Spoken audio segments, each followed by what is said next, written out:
Buenas noches y bienvenido a este espacio de calma. Esta noche nos adentraremos en las opulentas, absurdas y en ocasiones poco higiénicas alcobas de la realeza medieval.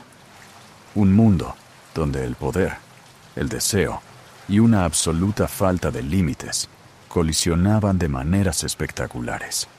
Así que, mientras te acomodas, apaga las luces. Busca esa posición perfecta y permítenos comenzar este viaje juntos, hacia el pasado. Nuestra primera parada nos lleva a la Inglaterra del rey Juan, también conocido como Juan sin tierra. La historia lo recuerda principalmente por haber firmado la Carta Magna y por haber perdido la mitad de Francia. Sin embargo, también encontró tiempo para mantener un comportamiento sumamente inapropiado con las hijas de casi toda la nobleza. Su reinado, que duró de 1199 a 1216, fue una clase magistral sobre cómo no comportarse en un cargo público. Políticamente, fue un desastre. Personalmente, de alguna manera, fue aún peor. Juan no solo tenía amantes, prácticamente las coleccionaba. Era conocido por secuestrar a mujeres de la nobleza, encerrarlas en castillos reales y retenerlas hasta que eran convenientemente casadas con otros o simplemente olvidadas. Su técnica favorita para debilitar a las familias poderosas no era la batalla, sino la seducción. Seducía a la esposa, se ganaba la enemistad del marido y luego le cobraba el doble de impuestos. Un método ciertamente eficiente. Los cronistas de la época se sentían tan incómodos con el comportamiento de Juan que incluso los escribas medievales, gente que habitualmente ignoraba juicios por brujería y azotes públicos, escribieron cosas como: no era moderado con las mujeres y no se abstenía de esposas e hijas. En un momento dado, se dice que Juan llegó a tener 30 amantes en el registro oficial.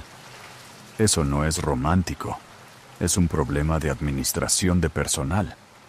Varios nobles se quejaron directamente a la corona de que el rey estaba abusando de su hospitalidad, que era una forma educada de decir que se acostaba con todo el mundo, incluyendo al personal de servicio. Su conducta fue tan escandalosa que casi provocó una rebelión, no por los impuestos o la guerra, sino porque la mitad de los varones temían dejar a sus esposas solas durante las visitas reales. Y sin embargo, fiel a su estilo, Juan nunca vio un problema en su comportamiento. Se consideraba a sí mismo irresistible. Al final, el rey Juan dejó un reino en caos, un legado de desconfianza y posiblemente varios hijos de los que nadie hablaba en la corte.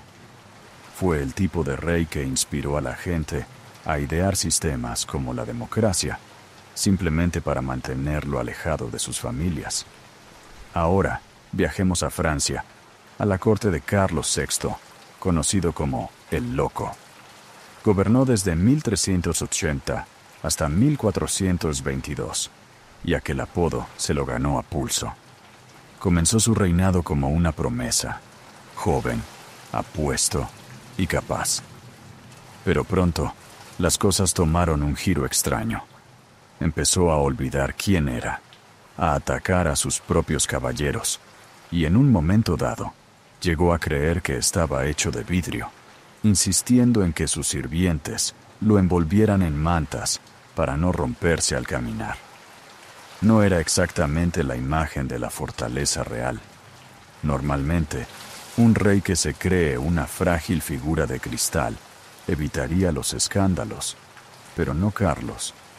Logró de alguna manera hacer malabares entre una amante real, sus delirios de paranoia y una guerra civil. Su sufrida esposa, Isabel de Baviera, intentaba manejar la corte mientras Carlos corría gritando al ver su reflejo en los espejos o se negaba a bañarse por temor a que el agua pudiera disolverlo. Mientras tanto, su amante, Odette de Champdivers, fue discretamente instalada en el palacio, presentada a todos como su consuelo, un código medieval para decir, no hagan preguntas, solo sonrían. Odette permaneció junto a Carlos durante sus años más inestables. Debió tener la paciencia de una santa.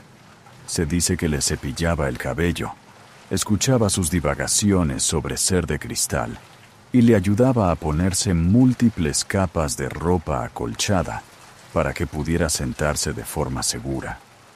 Pero Carlos no solo era excéntrico en privado.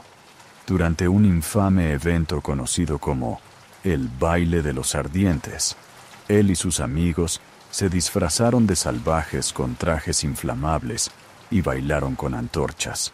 Como era de esperar, a alguien se le cayó una llama y varios de ellos ardieron vivos. Carlos sobrevivió, pero su dignidad no. A pesar de todo, Carlos fue padre de 12 hijos.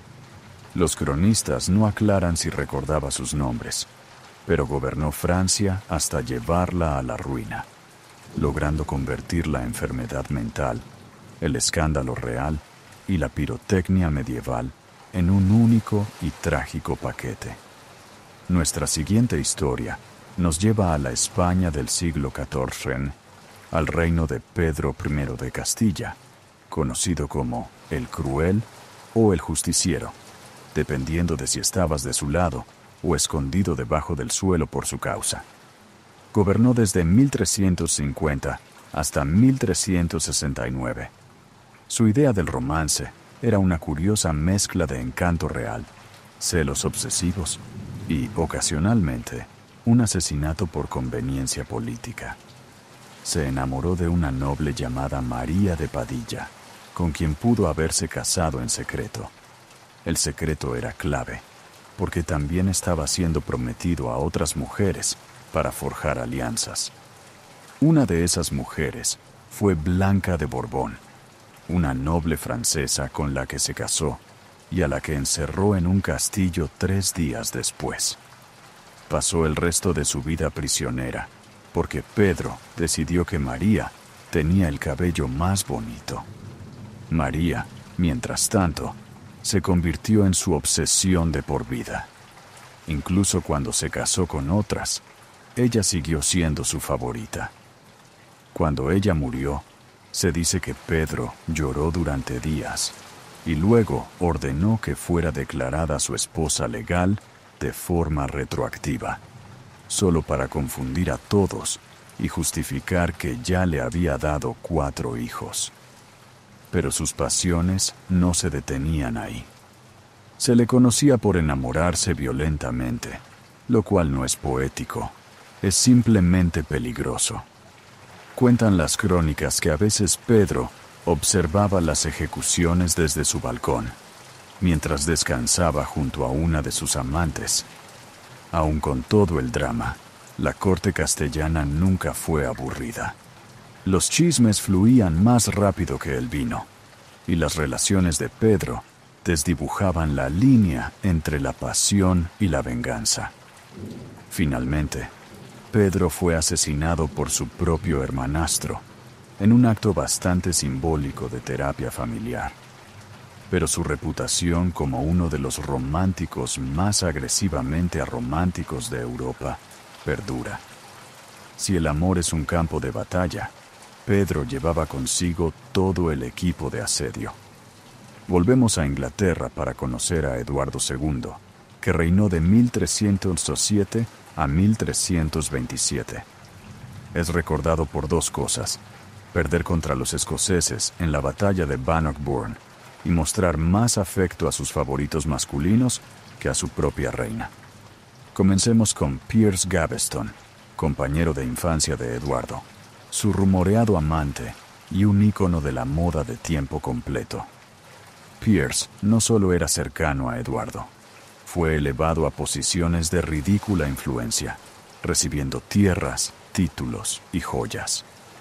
En la coronación de Eduardo, Piers llevaba más brillo que las propias insignias reales. y eclipsó a la reina. Una jugada audaz cuando tu supervivencia depende de que los nobles no te odien. Y como era de esperar, lo odiaban. La esposa de Eduardo, Isabel de Francia, estaba comprensiblemente furiosa. Ella llegó a Inglaterra con expectativas políticas y una generosa dote, ninguna de las cuales incluía compartir el trono con el mejor amigo de su marido.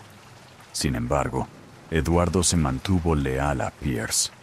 Cuando los nobles exigieron que fuera exiliado, Eduardo lo envió lejos, solo para traerlo de vuelta poco después, como una ruptura adolescente, pero con castillos y ballestas. Finalmente, los varones se hartaron y ejecutaron a Pierce.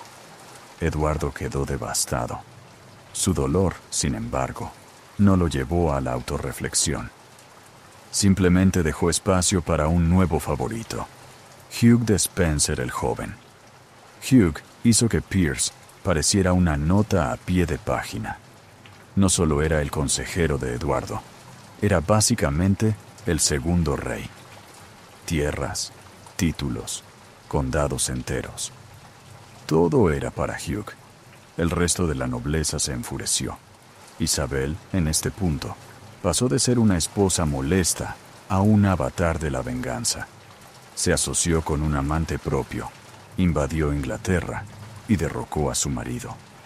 Eduardo fue encarcelado, despojado de su corona y, según algunos rumores, asesinado de una manera terrible y cruel. La venganza medieval rara vez era sutil. Ahora nos dirigimos a Bohemia, a finales del siglo XIV, donde encontramos a Wenceslao IV. Gobernar podría ser un término generoso para lo que hizo.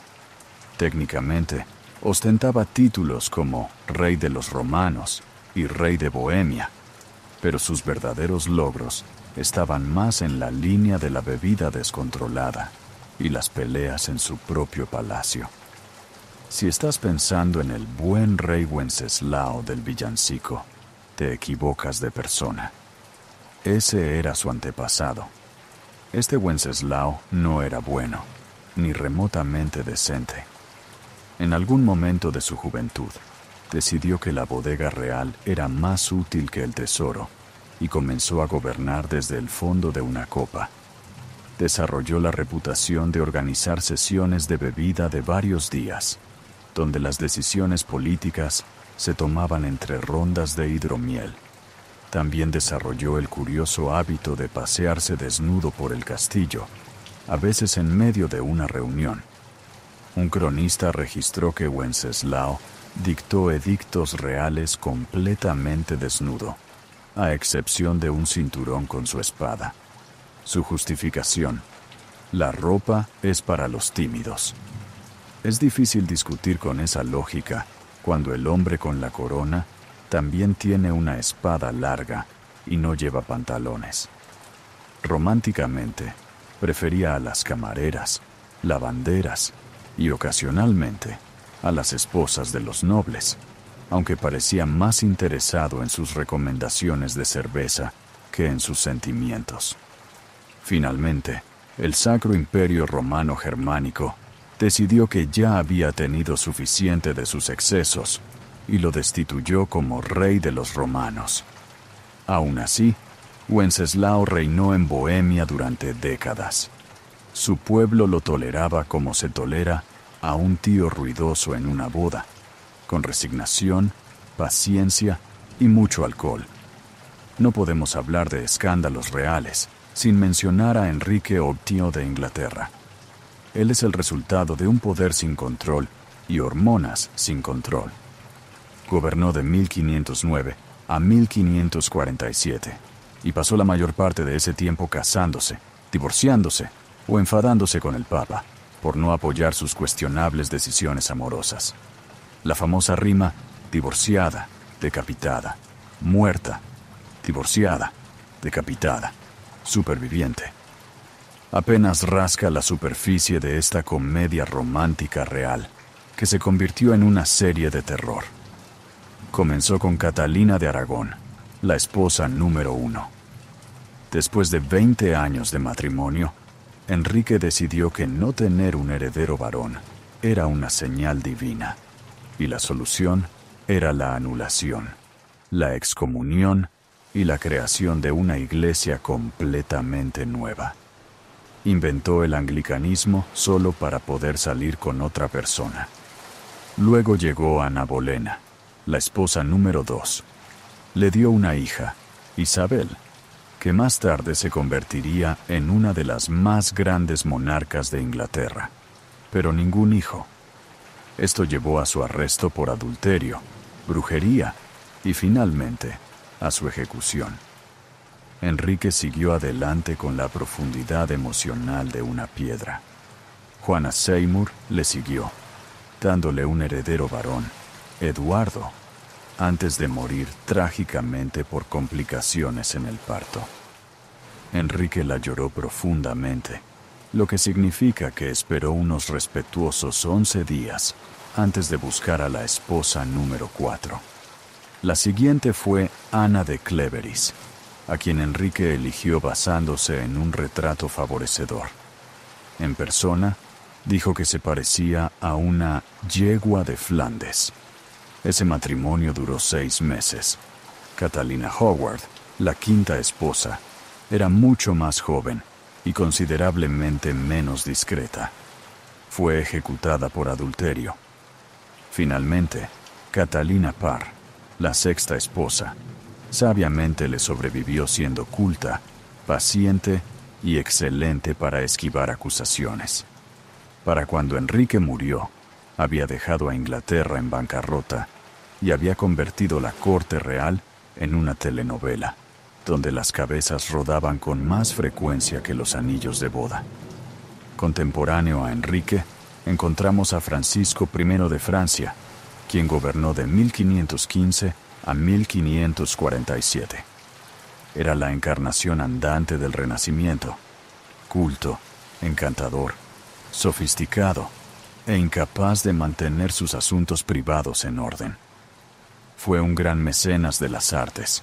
Invitó a Leonardo da Vinci a Francia y ayudó a convertir el país en una potencia cultural. Pero mientras los pintores pintaban y los poetas escribían, Francisco estaba ocupado seduciendo a casi cualquier persona con un título nobiliario. Su corte era famosa por su opulencia, pero también por ser una especie de aplicación de citas financiada por el Estado. Alianzas políticas enteras se deshicieron porque Francisco sedujo accidentalmente a la esposa del embajador. Y no se trataba de un adulterio discreto. Francisco era ruidoso al respecto. Una vez declaró a dignatarios extranjeros que se esperaba que los reyes franceses fueran excelentes amantes. Trató los tratados y a las amantes con el mismo nivel de compromiso, es decir, temporal. Su reinado fue un torbellino de seda, escándalos y perfume. Francisco I no era solo un rey, era el pasivo histórico más seductor de Francia. Volvamos a Castilla, donde Alfonso XI reinó de 1312 a 1350. Tenía un gran pasatiempo además de gobernar un reino: ignorar a su esposa de la manera más pública y extravagante posible. Su esposa, por estrategia política, era María de Portugal. Noble, bien relacionada, y desafortunadamente para ella, no era Leonor de Guzmán, la mujer que a Alfonso realmente le importaba. Leonor era una noble castellana, con una mente aguda y suficiente influencia para dirigir la corte por sí misma. La mayoría de los reyes tenían amantes. Alfonso convirtió a la suya en una reina en la sombra. Le construyó palacios, le dio tierras y la llevaba a todas partes. Mientras tanto, la reina María se quedaba sentada sola en los eventos reales, como un centro de mesa no deseado, mientras Alfonso le lanzaba miradas embelesadas a su amante al otro lado del salón. Leonor No solo era una amante, era políticamente activa, negociaba tratados y producía herederos, como si fuera su trabajo a tiempo completo. Esta situación no le sentó nada bien al padre de María, que era el rey de Portugal. En un momento dado, las relaciones internacionales se tensaron tanto que casi estalló una guerra. Pero a Alfonso no le importó. Siguió exhibiendo a Leonor por la corte como un trofeo real, y probablemente lo habría seguido haciendo para siempre, si la peste negra no lo hubiera matado en 1350.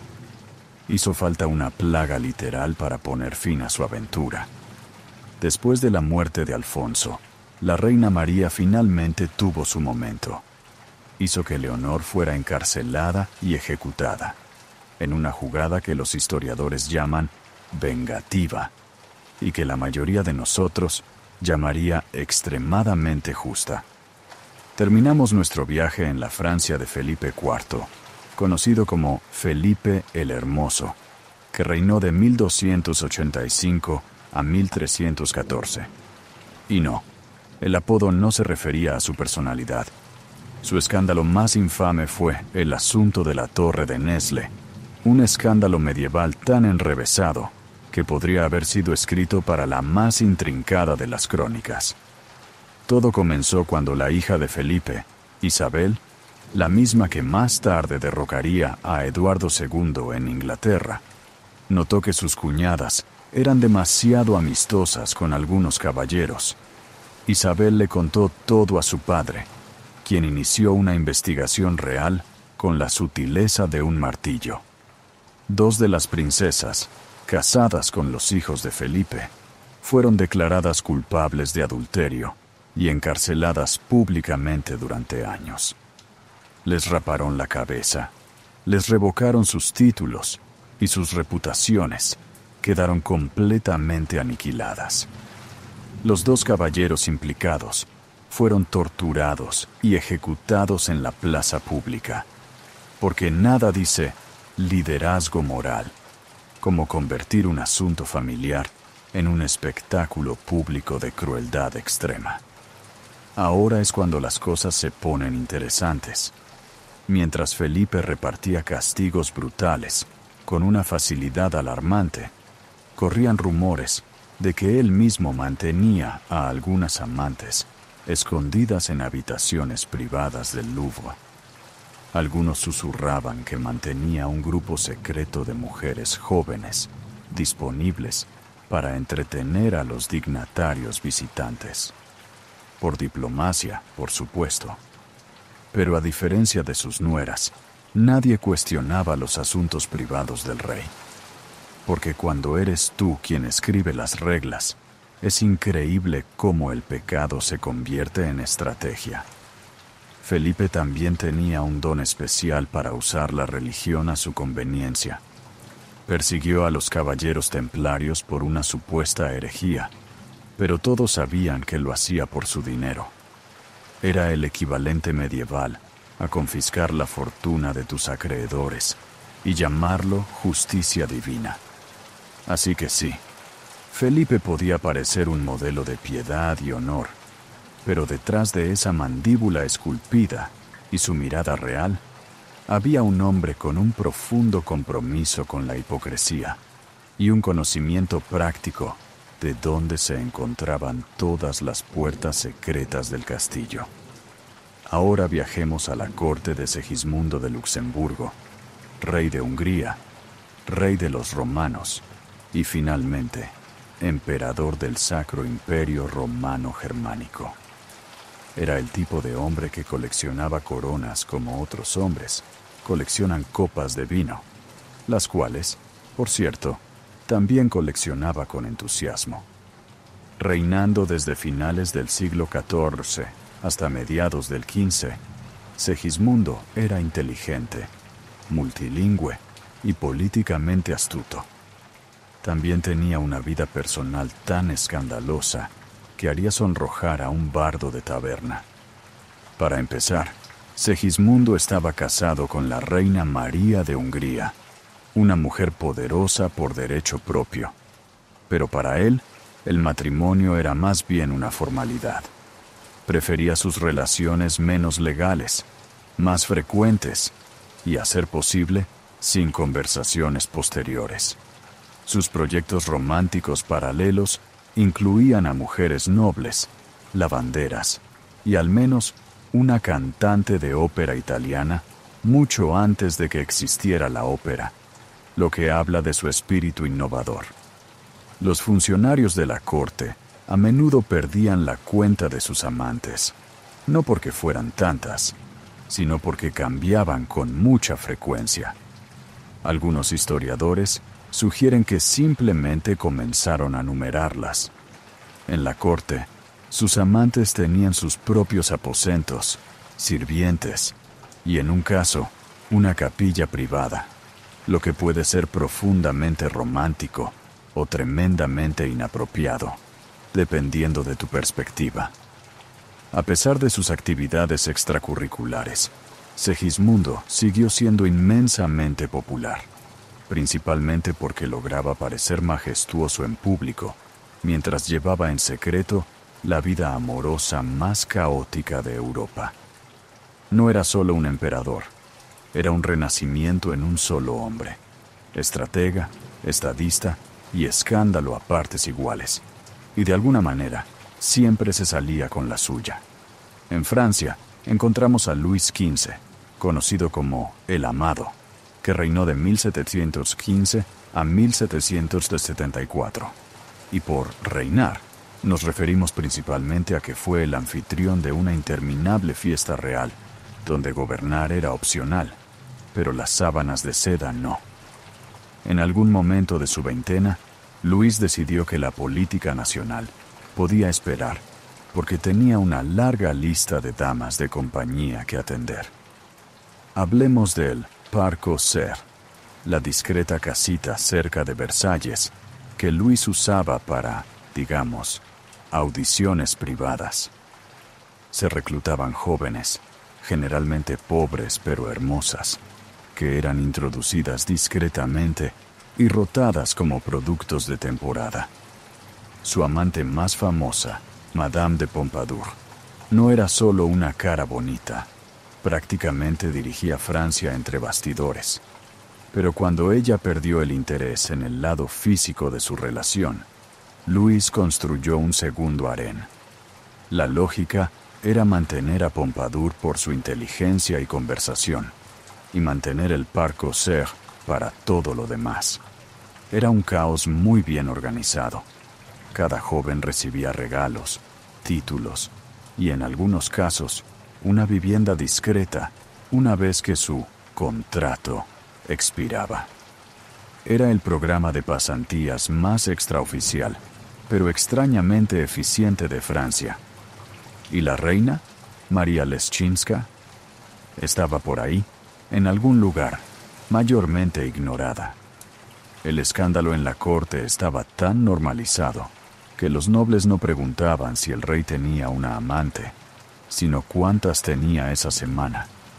Irónicamente, Luis realmente pensaba que era un buen gobernante.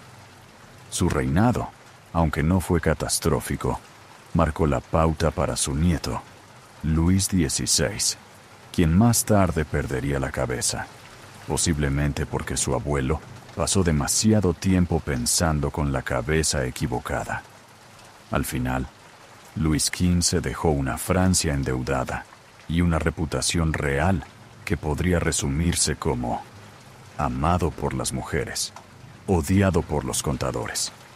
Ahora, en Dinamarca, Cristián VII reinó de 1766 a 1808. Aunque reinar podría ser una palabra demasiado fuerte. Se tambaleó por la vida mientras otros dirigían el país. Es probablemente más exacto. Cristián sufría de una grave enfermedad mental, probablemente esquizofrenia, y no estaba particularmente interesado en ser rey, a menos que implicara perseguir a los sirvientes con cubiertos, algo que, al parecer, encontraba muy divertido. Su esposa era Carolina Matilde de Gran Bretaña, una joven sensata que esperaba un matrimonio normal. Lo que obtuvo fue un marido que prefería los comportamientos públicos inapropiados, hablar con su propia mano y desaparecer durante las cenas de estado para cabalgar caballos imaginarios por los pasillos del palacio. Aquí entra en escena Johann Friedrich Struensee, el médico del rey. Inteligente, ambicioso y muy interesado en el poder, Struensee se convirtió rápidamente en el verdadero gobernante de Dinamarca y, de forma algo incómoda, en el amante de la reina. Sí, Carolina Matilde se sumergió de lleno en una telenovela y comenzó una aventura con el médico de su marido. Y el rey no se dio cuenta, o no le importó. Struensee redactaba las leyes, firmaba los edictos y mantenía a Christian ocupado con espectáculos de marionetas. Fue quizás el único triángulo amoroso de la historia en el que una de las esquinas simplemente tarareaba para sí misma en un segundo plano. Pero las cortes reales rara vez son lugares tranquilos. Finalmente, la suegra de Christian, celosa del poder de Struensee, se enteró del romance y organizó un golpe de estado. Struensee fue arrestado y ejecutado, mientras que Carolina fue enviada al exilio con su reputación hecha jirones. En cuanto a Christian, volvió a ser un riesgo bajo supervisión amable, pasando el resto de su reinado en una especie de silencio acolchado. La historia lo llama una crisis constitucional. Nosotros lo llamamos la historia de amor más extraña de Europa. Volvemos a Inglaterra, donde Carlos II, que reinó de 1660 a 1685, regresó del exilio con una agenda clara: traer de vuelta la diversión, preferiblemente con tantas amantes como fuera humanamente posible. Misión cumplida. Apodado el Monarca Alegre, Carlos tuvo docenas de amantes oficiales, y esas son solo las que conocemos. Su llama más famosa fue Nell Gwyn, una actriz de lengua afilada que una vez se autodenominó la amante protestante, solo para diferenciarse de todas las demás. Luego estaba Barbara Palmer, condesa de Castlemaine, que era menos una amante y más una pieza del mobiliario del palacio. Carlos ni siquiera fingía ser discreto. Llevaba a sus amantes a eventos de la corte, les pagaba pensiones del gobierno e incluso hizo construir un corredor en el palacio para que pudieran llegar a su dormitorio sin molestar a los embajadores. Su sufrida esposa, Catalina de Braganza, lo soportó todo con silenciosa dignidad. No tuvo hijos, y se dice que Carlos comentó: «No pudo darme hijos, pero nunca me dio problemas», lo que es a la vez un cumplido y una señal de alarma. A pesar de los escándalos, Carlos fue popular. Reabrió los teatros, legalizó la diversión y restauró la monarquía con estilo y extravagancia. Cuando murió, sus últimas palabras fueron: «No dejen que la pobre Nelly pase hambre». Eso resume a Carlos II, un rey que gobernó como si estuviera presentando el final de temporada de un concurso de solteros de la realeza. Ahora, en Suecia, Erico XIV reinó de 1560 a 1568. Un reinado corto, pero suficiente para dejar un legado de paranoia, poesía y decisiones amorosas absolutamente catastróficas. Era alto, apuesto, aficionado a la astronomía, y también estaba obsesionado con la astrología. Le propuso matrimonio a la reina Isabel I de Inglaterra varias veces, y ella lo rechazó repetidamente. Erico no captó la indirecta, e incluso le envió retratos de sí mismo como regalo, el equivalente del siglo XVI a enviarle a alguien un mensaje directo con una foto sin camisa y un contrato de matrimonio. Después de que Isabel lo ignoró por completo, Erico se fijó en Karin Monsdotter, una plebeya, hija de un carcelero. Esto escandalizó a la nobleza, lo que solo hizo que Erico se empecinara aún más. Se casó con ella, la coronó reina, y luego pasó el año siguiente teniendo crisis emocionales y encarcelando a nobles. En su momento más infame, los asesinatos de Sture, una cena informal terminó con Erico matando personalmente a un noble mientras gritaba cosas que hicieron que sus cortesanos se preguntaran si la astrología finalmente le había roto el cerebro. La nobleza organizó una intervención, lo que en términos reales significa que lo encerraron en un castillo y le dieron la corona a su hermano.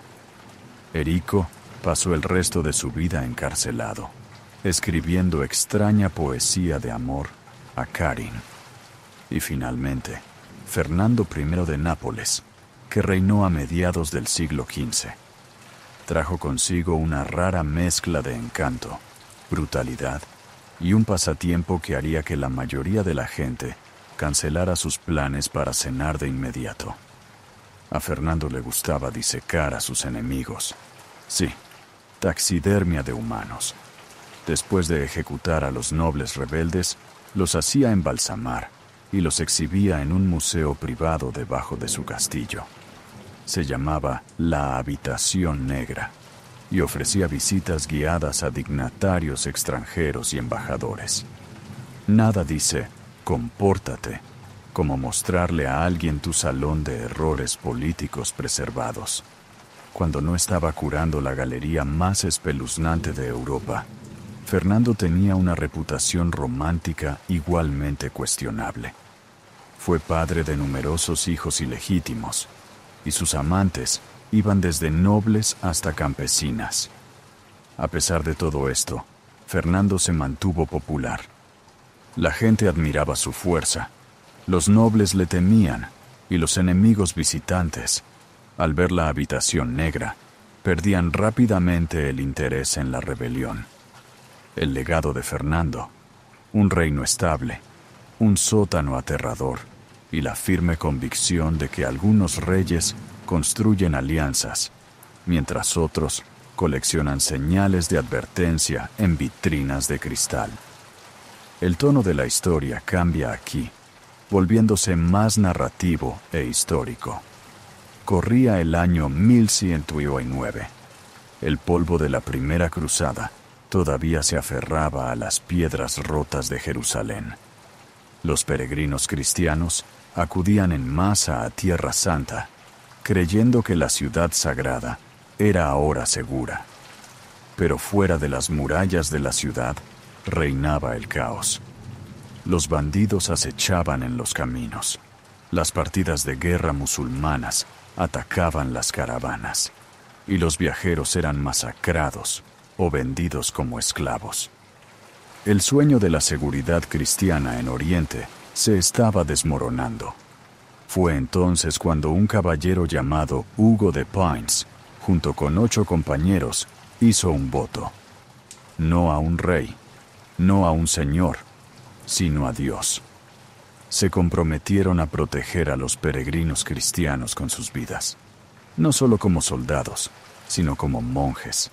Hicieron votos de pobreza, castidad y obediencia, sin esposas, sin oro, sin tierras, solo caballos, espadas y fe. Se llamaron a sí mismos los pobres compañeros de Cristo y del templo de Salomón. El rey Balduino II les dio alojamiento en el monte del templo, donde se encontraban las ruinas del templo de Salomón. De este lugar sagrado tomaron su nombre, los Caballeros Templarios.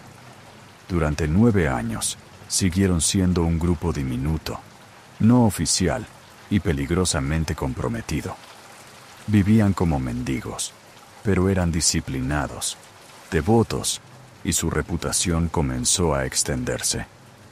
No pasó mucho tiempo antes de que su extraña mezcla de monje y guerrero llamara la atención de uno de los hombres más influyentes de la cristiandad. Bernardo de Claraval.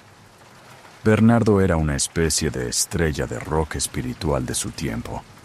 Cuando él hablaba, los papas escuchaban, y vio algo divino en estos hombres.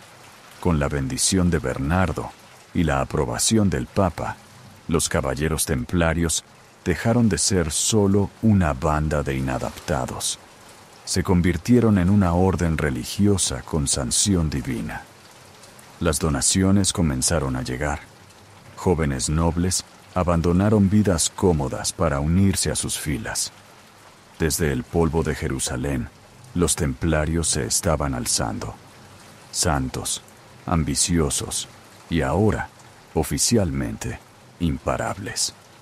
Con el reconocimiento papal asegurado y sus mantos blancos cosidos con cruces de color rojo sangre, los caballeros templarios ya no eran solo monjes con espadas. Eran las tropas de choque de la cristiandad. Su código era brutal pero claro. Nunca retirarse a menos que fueran superados en número de 3-1. Sin rescates, sin piedad, sin miedo. Luchaban con una disciplina fanática y creían que la muerte en batalla era el mayor de los honores. Eran la furia de Dios a caballo. En la Segunda Cruzada demostraron su valía. Mientras los señores desorganizados discutían, los templarios mantenían la disciplina y se abrían paso a través de las líneas enemigas. Sus cargas se hicieron legendarias. Los comandantes musulmanes comenzaron a identificarlos primero en los informes de batalla. Esos demonios de mantos blancos con la cruz roja. No solo luchaban, también fortificaban. A través de Tierra Santa, los templarios construyeron una red de hierro de castillos y puestos de avanzada. Fortalezas militares con gruesos muros y sistemas de agua diseñados para resistir asedios de un año. Pero su lealtad no era hacia los reyes, sino únicamente hacia el Papa. Y eso los convirtió en una fuerza que los gobernantes admiraban y temían. Eran soberanos en espíritu, incluso mientras sangraban por la cruz. Comenzaron con armaduras prestadas y un voto de pobreza, pero en un siglo, los caballeros templarios no solo eran guerreros, eran la institución financiera más confiable del mundo. No se propusieron ser banqueros. La guerra los hizo ricos, la fe los hizo confiables y la necesidad los hizo brillantes. Todo comenzó con donaciones. Nobles deseosos de apoyar a Tierra Santa les regalaban tierras, oro, ganado. Luego vino el sistema bancario. Un noble que se dirigía a Tierra Santa ya no necesitaba arriesgarse a llevar un cofre de monedas. Podía depositar fondos con los templarios en París, recibir una carta codificada y retirar la misma cantidad en Acre. Fue una de las primeras formas de banca internacional. Se convirtieron en los bancos suizos del mundo medieval, siglos antes de que Suiza existiera. Sus clientes eran reyes, reinas, obispos y mercaderes. Salvaguardaban las joyas de la corona francesa, administraban las finanzas papales y financiaban cruzadas. Pero cuanto más oro movían, más enemigos creaban. Los reyes se pusieron nerviosos. Les debían fortunas a los templarios y no podían controlarlos. El poder sin supervisión es cuando los reyes comienzan a afilar cuchillos. A pesar de todo su poder, los templarios estaban librando una guerra perdida. Los estados cruzados eran castillos en la arena, constantemente golpeados por las olas del resurgimiento islámico. Y al frente de esa marea estaba Saladino, el brillante sultán de Egipto y Siria. Tenía un objetivo: recuperar Jerusalén. En 1187, ese objetivo se cumplió en la batalla de Hattin. Los templarios estuvieron allí, luchando hasta el final, pero fueron aplastados. superados en maniobras y número. El ejército cristiano fue aniquilado. Saladino capturó a cientos de caballeros. La mayoría fueron rescatados. Pero cuando se trató de los templarios, no hubo piedad. Claro, aquí tienes la siguiente parte de la historia. El relato sobre los templarios llega a su dramático final y comenzamos una nueva crónica sobre la construcción de la Catedral de Notre Dame, manteniendo el mismo tono tranquilo y narrativo. Ejecutó a casi todos. Para Saladino, eran demasiado peligrosos para dejarlos con vida. La pérdida de Jerusalén no fue solo un golpe militar, fue una crisis espiritual. La ciudad que habían jurado proteger se había perdido. El Santo Sepulcro estaba de nuevo en manos musulmanas, y con ello, el propósito original de los templarios había comenzado a desmoronarse. Aún así, se reagruparon.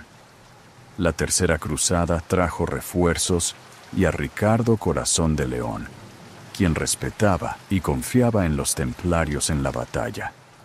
Pero ni siquiera él pudo reconquistar Jerusalén. Durante el siglo siguiente, los estados cruzados se encogieron como brasas moribundas. Una por una, las ciudades cayeron. Antioquía, Trípoli y finalmente Acre en 1291. El último bastión templario en Tierra Santa se había perdido. Se retiraron a Chipre, donde construyeron nuevos cuarteles generales e intentaron mantener su relevancia. Pero algo había cambiado. Seguían siendo guerreros, pero sin una Tierra Santa que defender. ¿Por qué luchaban? Sus castillos estaban vacíos, sus leyendas acumulaban polvo, y su disciplina, que una vez fue su sello distintivo, comenzó a desvanecerse.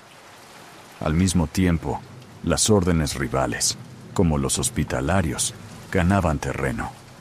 Acusaciones de orgullo, corrupción y arrogancia siguieron a los templarios por toda Europa. Algunos susurraban que se habían vuelto demasiado ricos, demasiado secretos. El Este los había moldeado, forjado y quebrado. Y ahora, sin él, los templarios estaban a la deriva. Todavía tenían su riqueza, su red de contactos y su aura de poder. Pero habían perdido lo que los hacía esenciales. Eran una espada sin guerra, una hermandad sin cruzada. Y en ese vacío, poderosos enemigos observaban. Al albo despuntar el siglo XIV, los caballeros templarios seguían siendo ricos, temidos y poderosos. Pero, por primera vez en su historia, también eran irrelevantes. Se habían convertido en una orden militar sin guerra, una orden religiosa sin una misión clara y una potencia financiera que no respondía ante ningún rey. Y eso los convirtió en un objetivo.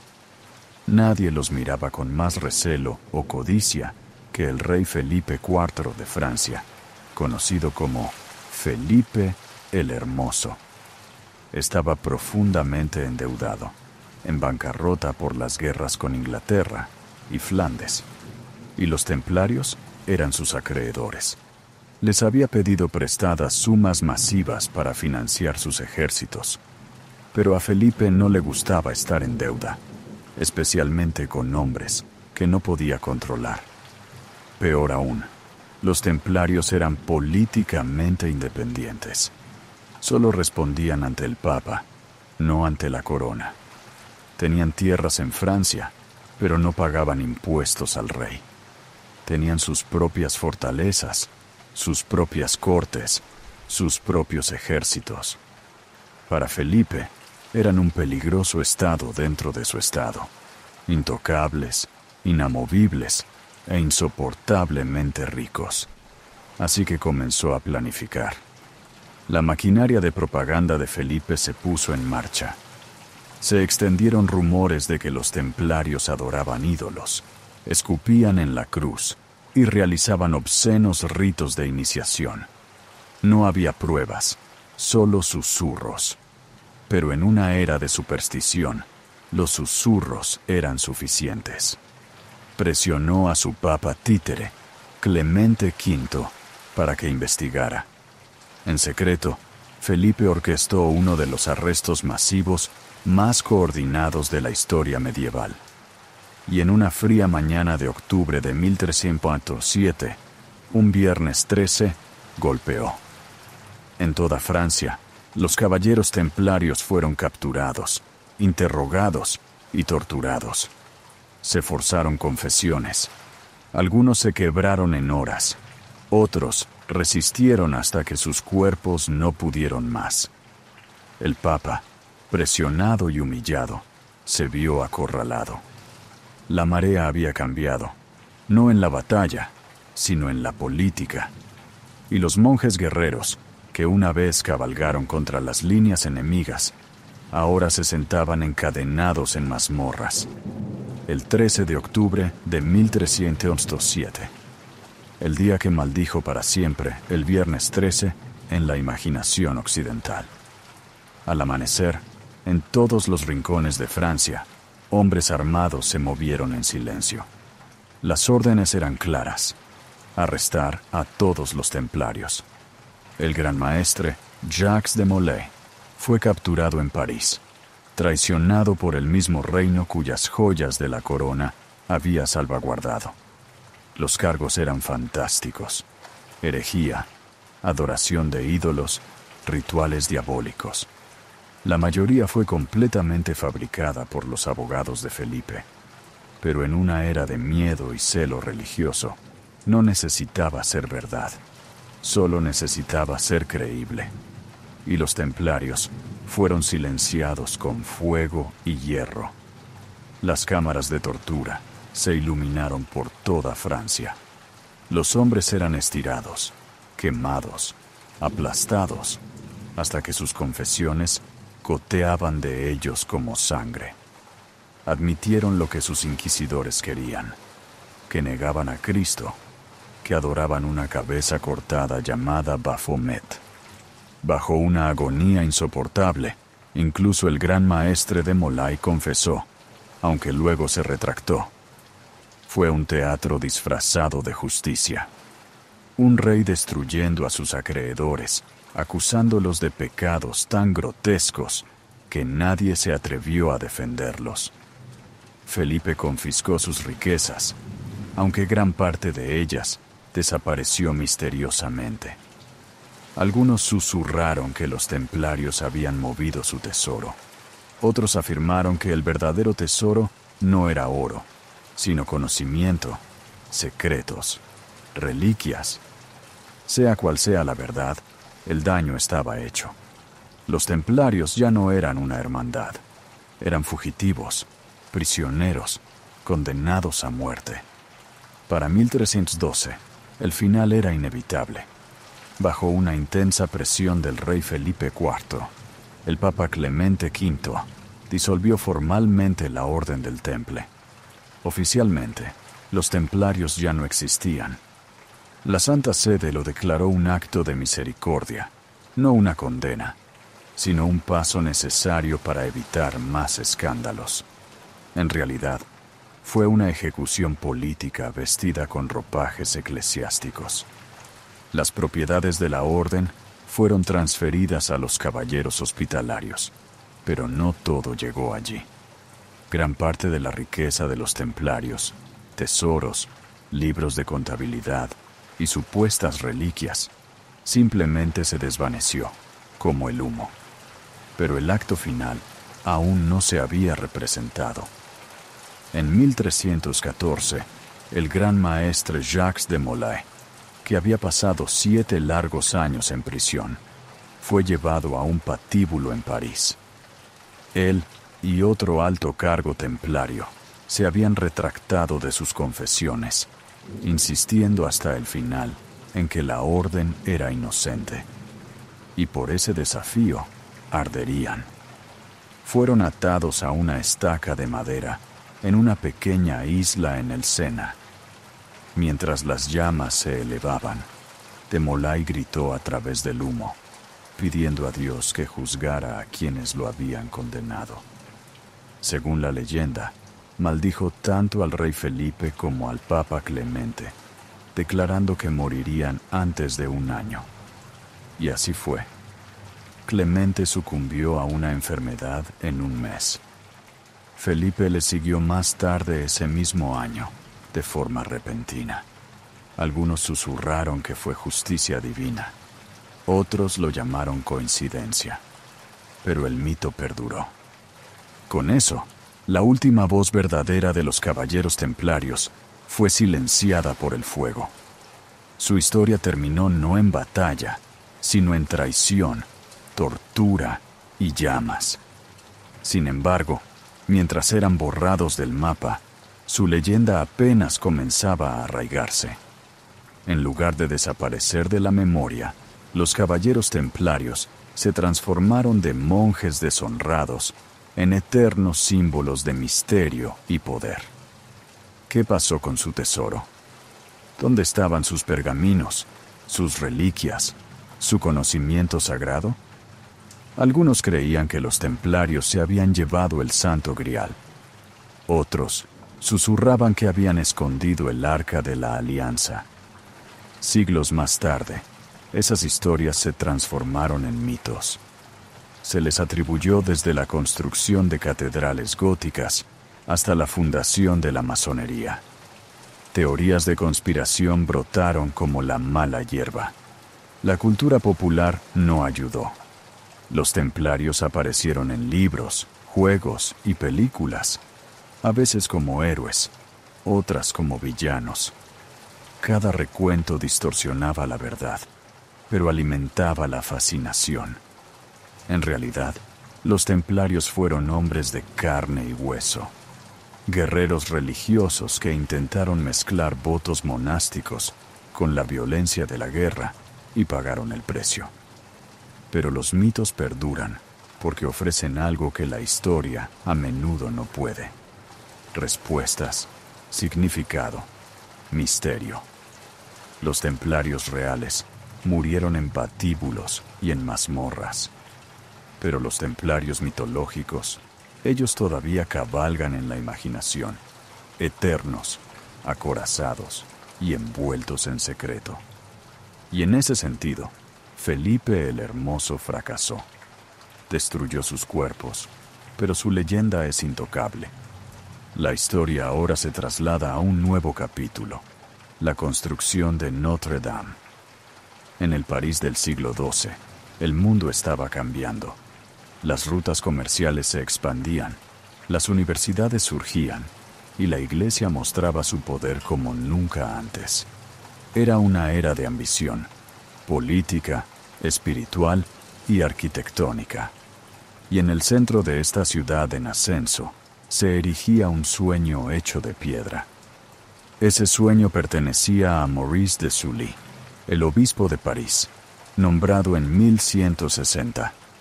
No era solo un hombre de Dios, era un visionario. La catedral existente, Saint-Étienne, se estaba desmoronando y era poco impresionante. París estaba creciendo y su corazón religioso necesitaba estar a la altura de la ciudad. Así que de Sully soñó en grande, mucho más grande. Propuso una catedral tan inmensa, tan imponente, que empequeñecería todo a su alrededor. Un monumento no solo a la Virgen María, sino al poder y la gloria de la Iglesia Católica en Francia. No sería una fortaleza románica como las anteriores. Sería algo nuevo, algo radical, algo gótico. En 1163, ese sueño comenzó a tomar forma. Según la tradición, el propio Papa Alejandro III colocó la primera piedra. La construcción comenzó en el extremo oriental, el coro y el ábside, donde los sacerdotes un día cantarían himnos bajo altísimos arcos de vidrio y piedra. Pero esta no era una construcción ordinaria. Notre Dame no era solo un edificio, era un compromiso generacional. Y así, el pueblo de París, canteros, herreros, carpinteros y artistas, comenzó la obra. Transportaron piedra caliza de canteras cercanas, le dieron forma con herramientas medievales y levantaron andamios que arañaban los cielos. Cada bloque fue colocado a mano. Cada talla, cada ventana, cada nervio de la bóveda fue elaborado con paciencia, fe y sudor. Llevaría décadas completar incluso las primeras secciones. Los trabajadores sabían que nunca vivirían para ver terminadas las torres. Los hijos heredaban los cinceles de sus padres. Pasaron generaciones, mientras Notre Dame seguía elevándose lenta y gloriosamente sobre el horizonte parisino. Para el obispo de Sully, el objetivo era claro: construir una casa de Dios tan magnífica que el simple hecho de entrar en ella humillaría el alma. Notre Dame nunca fue concebida para ser solo una iglesia. Fue un acto de adoración tallado en piedra, un testimonio de lo que la humanidad podía construir cuando apuntaba al cielo. A medida que avanzaba la década de 1170, Notre Dame comenzó a elevarse, no como una estructura, sino como un símbolo. En una ciudad de estrechas casas de madera y calles embarradas, la catedral tomó forma lentamente, dominando el horizonte como un sermón de piedra. El estilo gótico, aún en su infancia, estaba a punto de redefinir lo que podían ser las iglesias. No solo refugios de oración, sino instrumentos de asombro. La obra se movió de este a oeste, comenzando por el coro y luego hacia la nave, el vasto espacio abierto para los fieles. La arquitectura era revolucionaria. Los muros eran más delgados, los techos más altos. Los arcos apuntados permitían desplazar más peso hacia abajo, y las bóvedas de crucería no solo sostenían el techo, sino que cantaban hacia arriba, atrayendo la mirada y el alma hacia el cielo. Pero quizás la idea más radical fue la luz. A diferencia de las oscuras iglesias románicas de antaño, Notre Dame fue construida para brillar. Enormes vidrieras comenzaron a aparecer, filtrando luz de colores en una geometría sagrada. Escenas de las Escrituras cobraban vida con el sol naciente. La iglesia ya no solo contaba historias, las iluminaba. Cada pieza de Notre Dame tenía un significado. Las columnas no eran solo soportes, representaban a los santos. Los arcos no eran solo decoración, eran pasajes a la salvación. La piedra era teología, y los albañiles eran sus escribas. Sin embargo, el progreso era lento. No había grúas ni herramientas eléctricas, solo músculo, andamios de madera y una resolución infinita.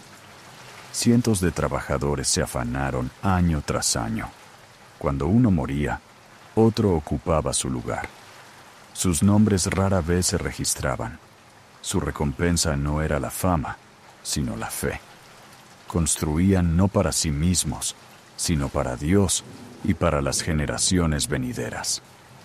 Para el año 1200, el coro y gran parte de la nave se erigían con orgullo.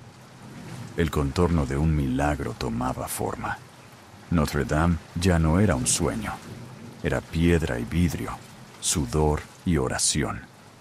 A medida que los muros se elevaban y los techos abovedados se expandían, surgió un problema: el peso. Los techos de piedra ejercían presión hacia afuera, amenazando con separar los muros. Fue entonces cuando los albañiles hicieron algo revolucionario. Tomaron una idea arquitectónica audaz, apenas probada en ese momento: el arbotante. No eran meros soportes, eran brazos externos de piedra, arqueándose desde los muros superiores hasta sólidos pilares exteriores. Como alas esqueléticas, reforzaban la catedral desde el exterior, transfiriendo la fuerza del techo hacia el suelo, donde no podía hacer daño. Desde el suelo parecían increíblemente delicados, como encaje hecho de piedra caliza.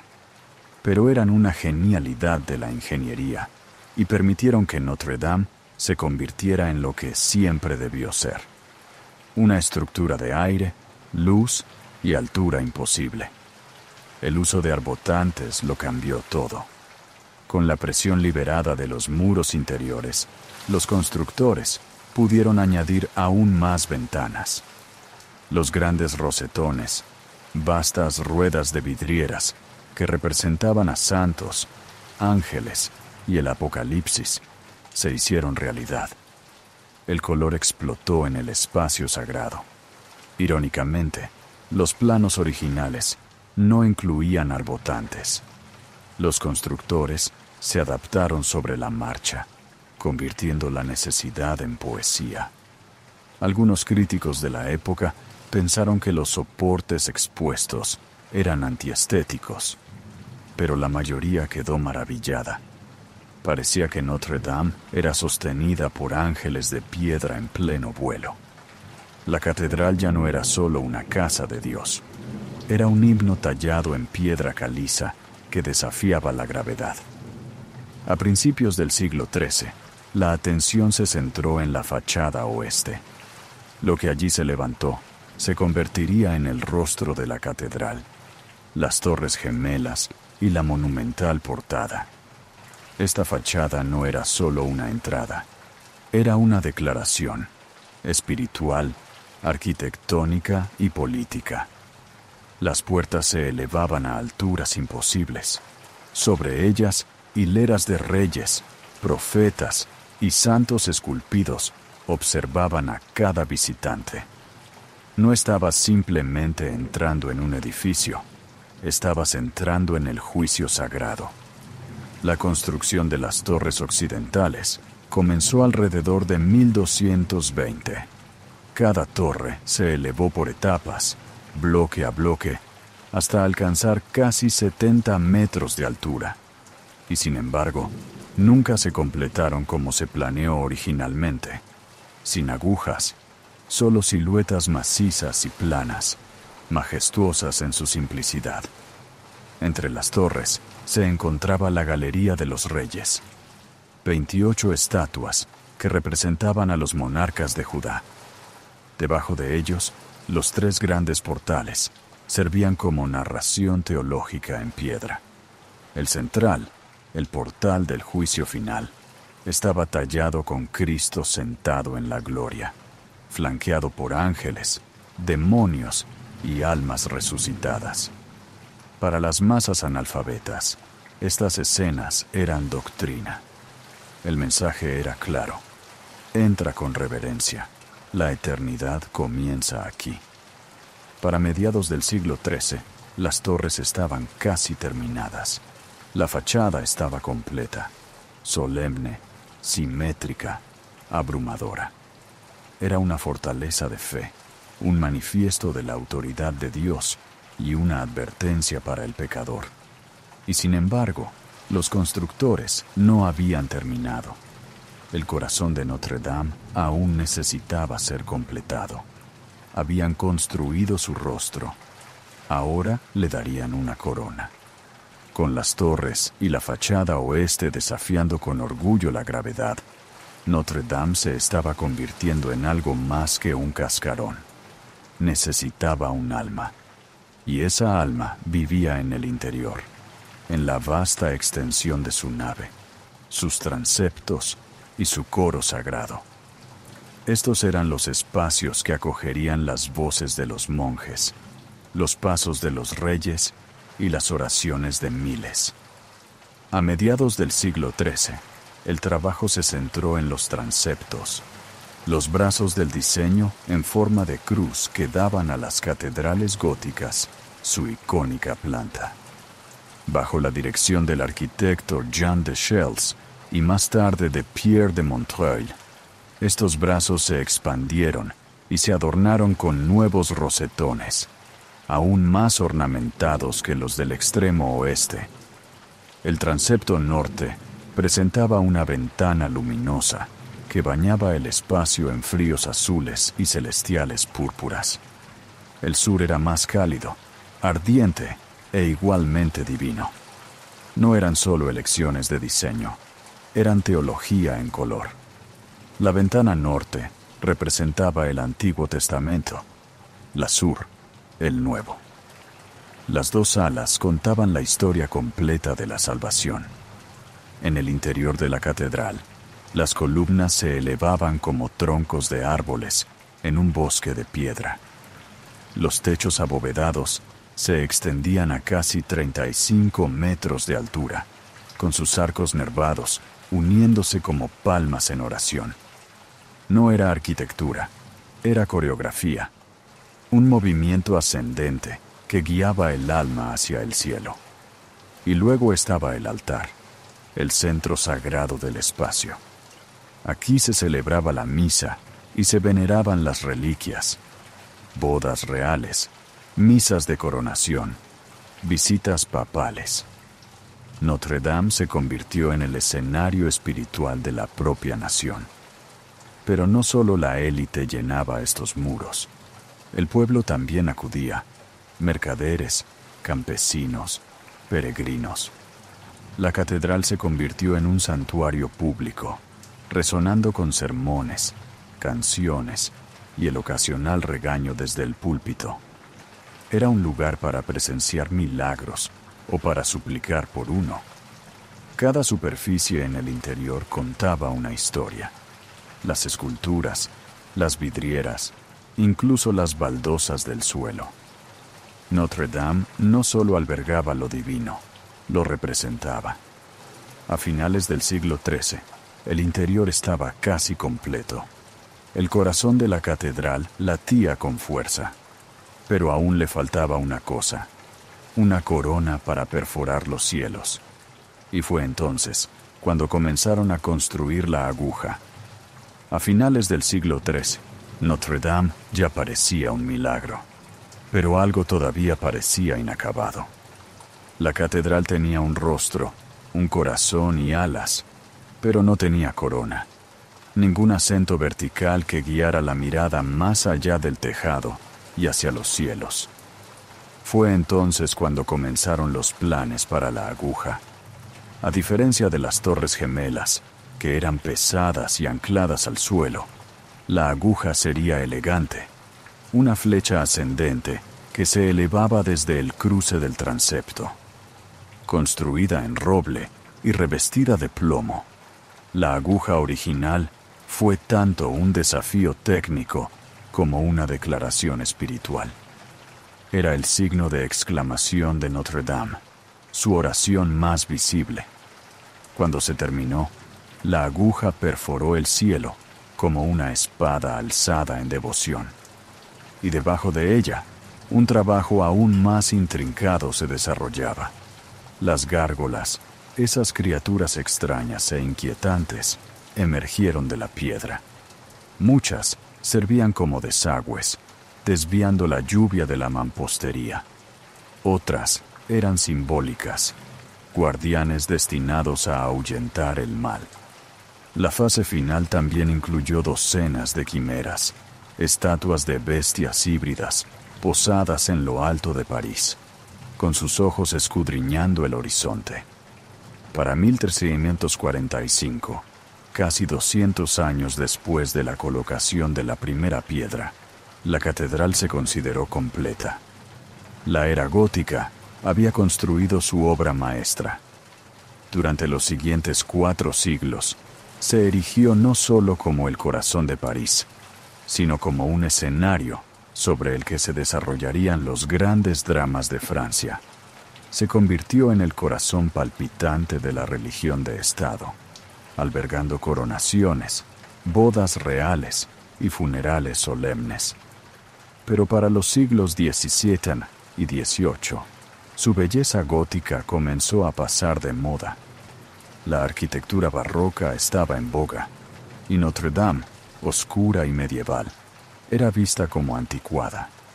Aún así, permaneció en pie, una catedral atrapada entre siglos, venerada pero cada vez más ignorada. Notre Dame había nacido de la fe y había sido coronada por reyes, pero pronto se enfrentaría a una fuerza que ni siquiera la piedra podía ignorar: la revolución. Cuando estalló la Revolución Francesa en 1789, Notre Dame se encontró en el lado equivocado de la historia. Durante siglos, había sido un monumento a la monarquía y la religión, dos de las instituciones que la revolución buscaba borrar. De repente, la catedral que una vez coronó a reyes se convirtió en un símbolo de opresión. El ataque fue ideológico y físico. Los revolucionarios irrumpieron en la catedral. Las estatuas de los reyes bíblicos que adornaban la fachada fueron confundidas con monarcas franceses y las 28 fueron decapitadas. Se destrozaron esculturas y se profanaron altares. Las grandes campanas fueron derribadas y fundidas para hacer cañones. Notre Dame fue oficialmente desacralizada en 1793. Ya no era una iglesia. En su lugar, se convirtió en el llamado Templo de la Razón, reutilizado para festivales revolucionarios. En un momento dado, incluso se usó como almacén para guardar vino. La aguja, dañada y en decadencia, fue finalmente desmontada por seguridad. Parecía que París ya no tenía corazón, solo una ruina olvidada en su centro. Y sin embargo, sobrevivió.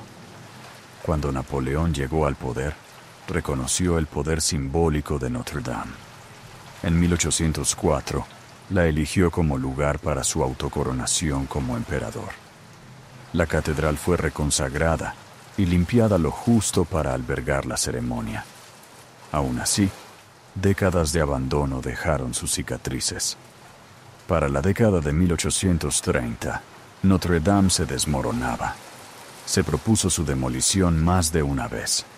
Y entonces intervino un escritor.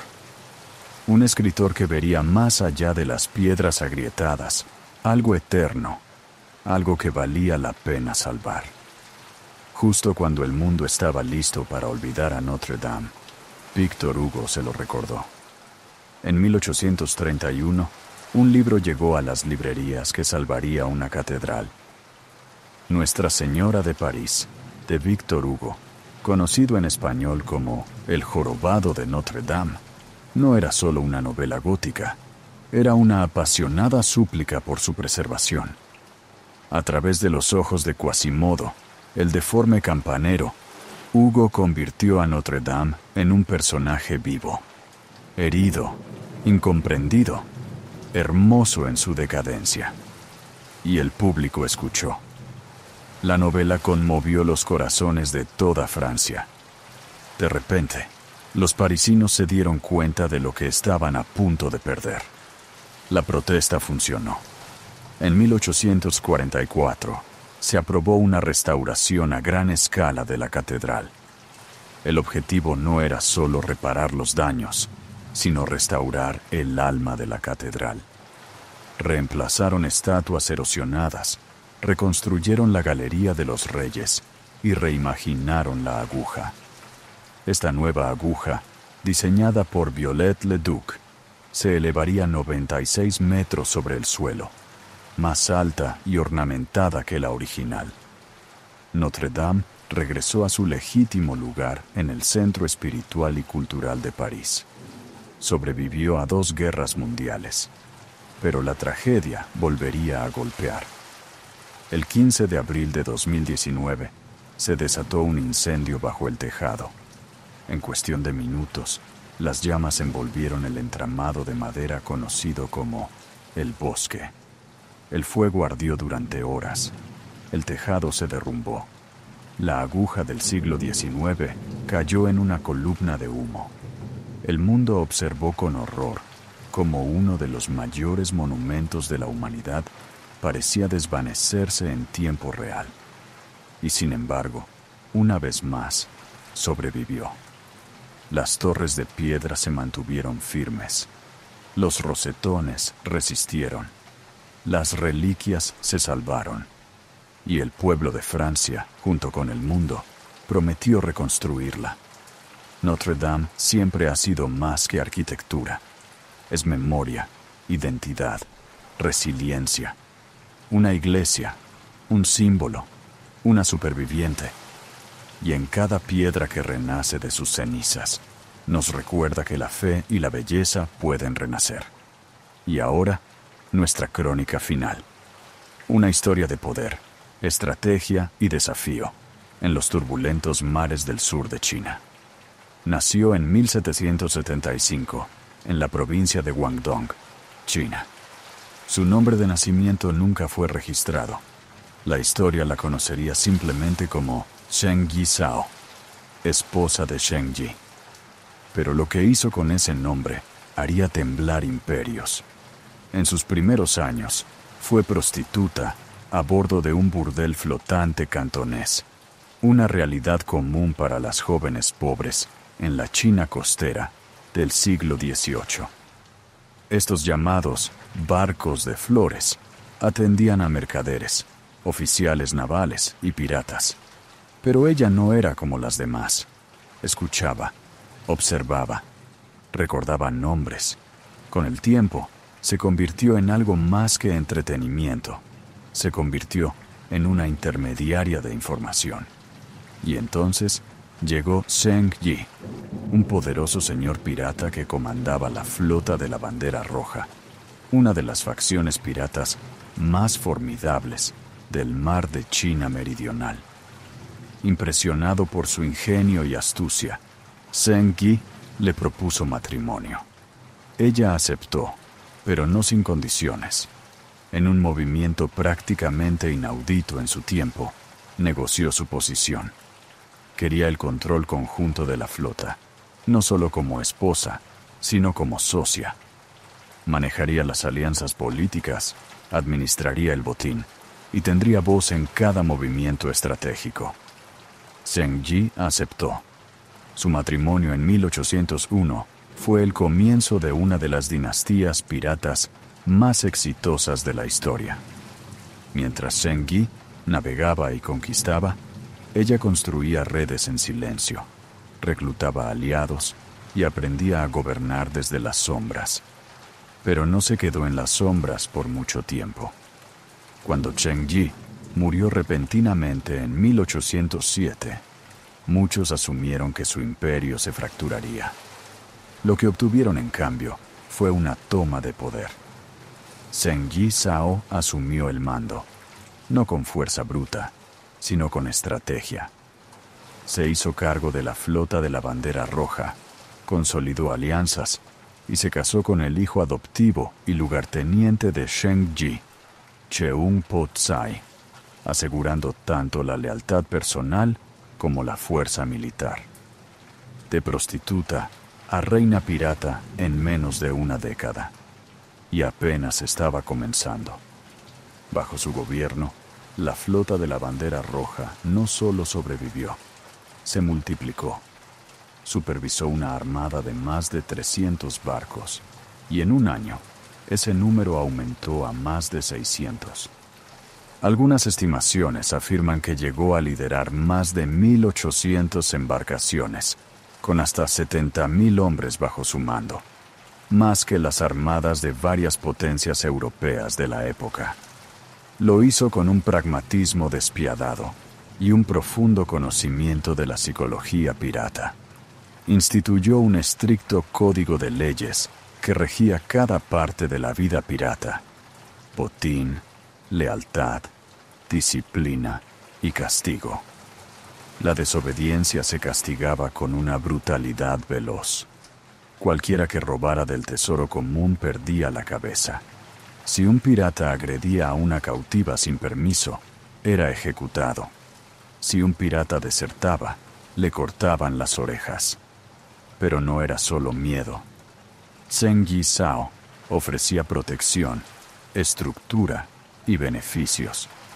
Su código permitía a los piratas quedarse con una parte justa del botín, el 20%, mientras que el resto iba a un fondo común administrado por ella. Dividió la flota en 6 escuadrones, cada uno con su propio color, pero todos le reportaban a ella. Bajo su mando, la piratería se convirtió en un gobierno propio.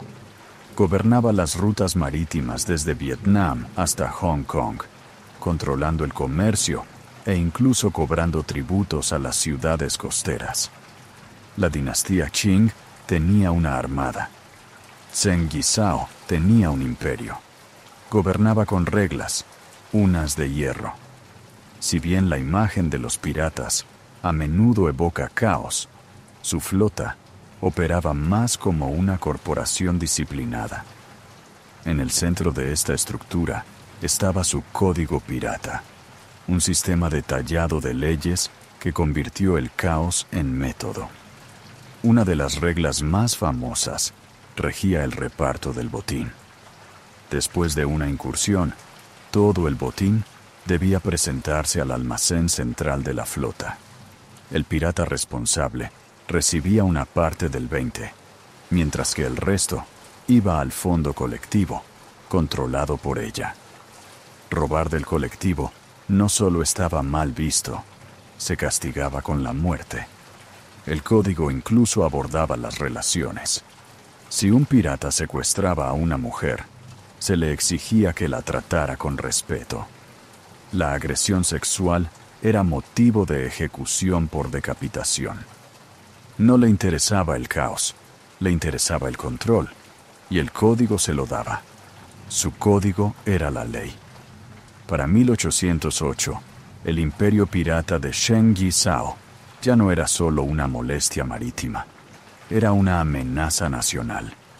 La dinastía Qing, avergonzada y abrumada, se vio obligada a actuar, pero no estaban preparados para lo que se enfrentaban. La Armada Imperial lanzó una campaña para aplastar a los piratas. Lo que siguió fue una humillante muestra de incompetencia imperial. Una y otra vez, la Armada fue superada en maniobras, armamento y clase.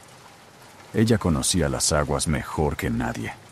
A medida que las batallas se prolongaban, la desesperación de la dinastía Qing se hizo evidente. Pidieron ayuda a las potencias europeas. La presión aumentó. Una coalición de fuerzas Qing, portuguesas y cantonesas, rodeó partes de su flota. Sin embargo, incluso entonces, los combatió. Pero la guerra era costosa. Incluso los imperios piratas no pueden soportar la guerra para siempre. Y aunque permanecía invicta en el mar, Zheng Yizhao entendió algo crucial. A veces, el poder no se trata de ganar todas las peleas. A veces se trata de saber cuándo retirarse con todo intacto. Para 1810, Zheng Yizhao había logrado lo imposible. Había resistido el poder de la dinastía Qing, humillado a las armadas extranjeras y gobernado las olas. Pero también era realista. Sabía que las guerras no podían librarse para siempre. Así que cambió de táctica. Se acercó al gobierno Qing, no con una rendición, sino con condiciones audaces. Viajó a Guangzhou personalmente en su propio barco, rodeada de guardias armados, ondeando con orgullo los colores de la flota de la bandera roja. No fue una súplica, fue una demostración de poder. Solicitó amnistía, no solo para ella, sino para toda su flota. Miles de piratas. Exigió el derecho a conservar su riqueza. Incluso insistió en que su segundo al mando y esposo, Cheung Po Tsai, recibiera un rango militar en la Armada Qing. El gobierno quedó atónito. Pero la verdad es que ellos también estaban cansados. El imperio no podía permitirse otra campaña costosa. Así que, en un momento de raro pragmatismo, aceptaron. Zheng Yizhao se rindió con estilo. El 18 de abril de 1810, guió a más de 17,000 piratas, hombres, mujeres y niños, a la ciudad. No encadenados, sino en procesión. No hubo juicios, ni ejecuciones, ni confiscación de riquezas. Cheung Po Tsai recibió una capitanía en la Armada Qing. Chen Yizhao se retiró como una mujer libre, intacta, invicta y aún inmensamente rica. Había jugado la partida a la perfección, primero con cañones, luego con palabras. La mayoría de las historias de piratas terminan en sangre, horca u oscuridad. Pero Zheng Yizhao no solo escapó de ese destino, construyó una segunda vida a partir de él. Se estableció en Cantón, la actual Guangzhou. Vivió abiertamente e incluso cómodamente. En lugar de desaparecer, se convirtió discretamente en una mujer de negocios. Abrió una casa de juego y una operación de contrabando de opio. No buscaba construir otro imperio, pero tampoco tenía intención de ser olvidada.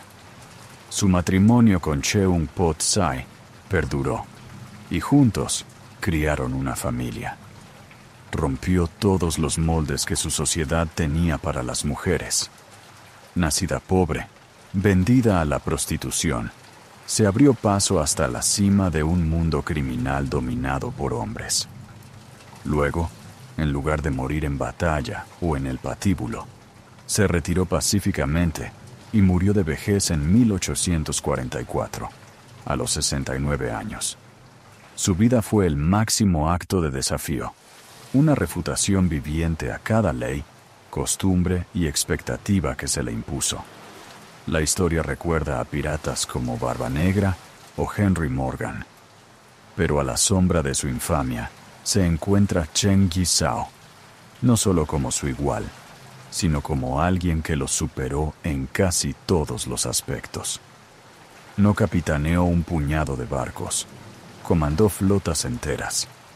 No saqueó unas pocas ciudades costeras, controló regiones enteras del mar. Y no murió en la horca, negoció su salida de la piratería hacia la paz. Y lo que la hizo verdaderamente excepcional fue el hecho de que logró todo esto como mujer en la China de la era Qing, una sociedad que confinaba a las mujeres al silencio y la servidumbre.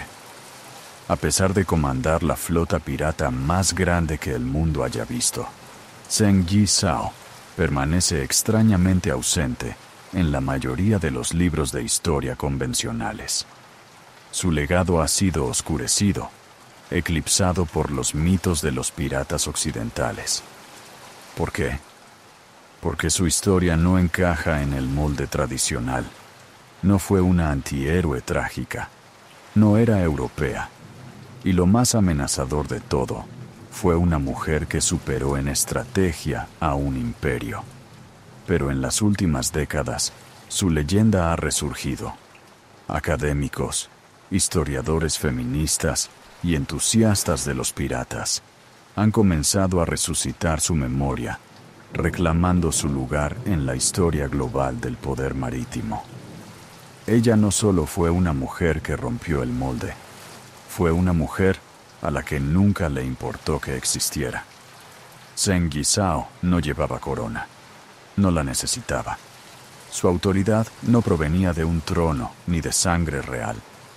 Provenía del mando, del respeto, del miedo. En todo el sentido real de la palabra, era una reina, la monarca de un reino sin fronteras. Su confederación pirata no era solo criminal, era política, organizada, funcional.